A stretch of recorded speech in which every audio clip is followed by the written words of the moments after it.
అటువంటి వాళ్ళు ఎవరైతే ఉంటే సాధనలో చాలా ఉత్కృష్టమైనటువంటి స్థితికి వెళ్ళిన వాళ్ళకైతే ఆ నిగ్రహం అనేది ఉంటుంది. కాబట్టి ఎవరు ముట్టుకున్నా ఎవరు ముట్టుకోకపోయినా వాళ్ళ మనస్సులో వీళ్ళు ఎవరిని ముట్టుకున్నా వాళ్ళు వచ్చి వీళ్ళని ముట్టుకున్నా ఏ విధమైనటువంటి నిగ్రహం వాళ్ళ మనస్సులో ఉండదు. కానీ ఇంకా ఆ సాధకావస్థలో ఉన్నటువంటి వాళ్ళు ఎవరైతే ఉంటారో వాళ్ళ మనస్సులో ఇంకా ఆ వికారం అనేది పెరుగుతూ ఉంటుంది, తగ్గుతూ ఉంటుంది.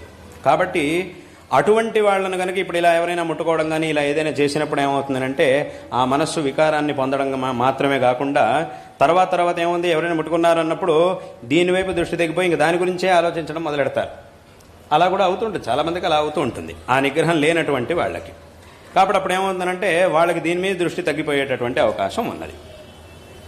అందుకోసం ఏం చేశారు అనంటే ఇప్పుడు ఎవరికి నిగ్రహం ఉంది ఎవరికి నిగ్రహం లేదు అనేటటువంటి దాన్ని కనిపెట్టి ఒక్కొక్కళ్ళ దగ్గర ఒక్కొక్క విధంగా చేయడం అనేది సాధ్యం కాదు. కాబట్టి అన్ని చోట్లకి సామాన్య నియమంగా ఇలాగే చెయ్యాలి అని ఒక నియమాన్ని ఏర్పరిచారు.